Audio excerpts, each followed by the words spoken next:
So these initial explorations with your own children and the preschool children went from there to an actual preschool. Could you tell us how that unfolded with the initial preschool at Illinois? Yeah. I decided that I couldn't work in advertising anymore. I quit my job, so I had no work.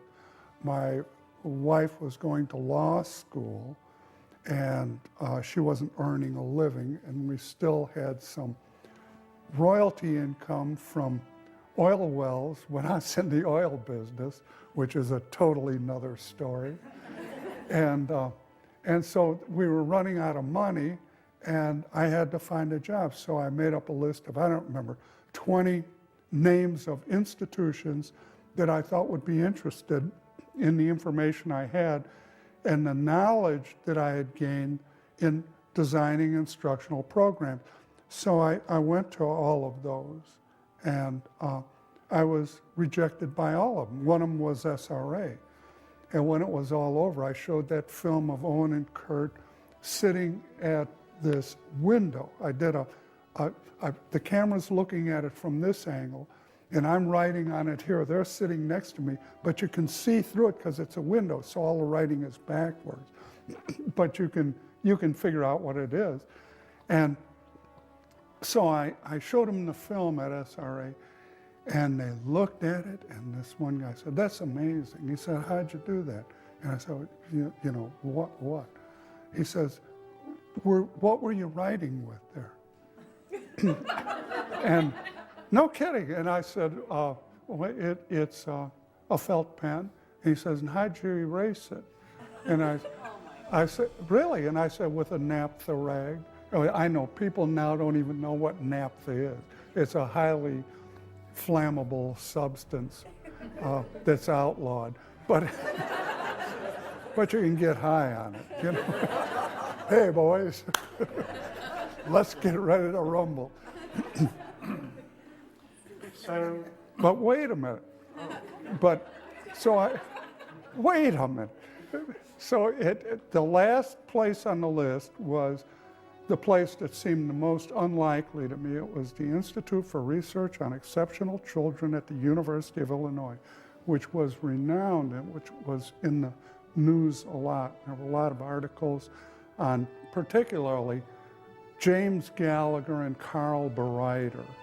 And so I figured, well, I may as well run the course and do the last one. So I called the university and set up a meeting with Gallagher and Bereiter. And they sat and they watched the tape and asked me some questions.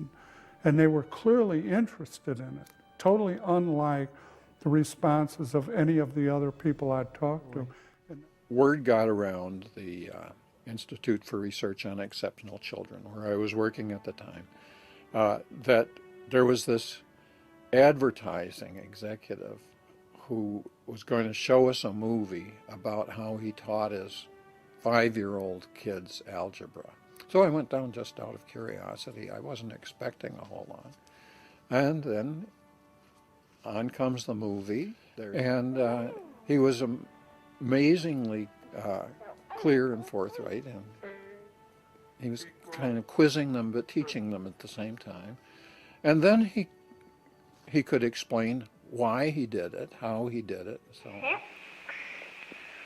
there's 36 square inches. That's perfect. Thank you.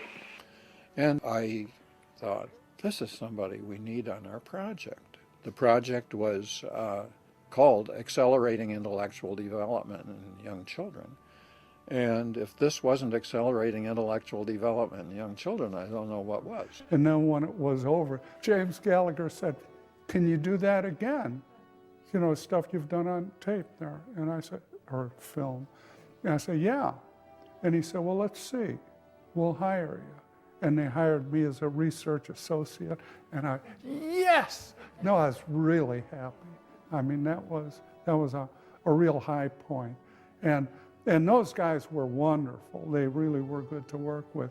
But that's how I got the first position. I was a research associate, and we had a half-day kindergarten We had 4 subjects. We had the best subject was music.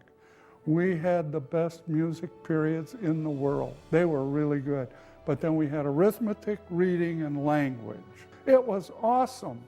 I mean, it was great. It was a wonderful experience.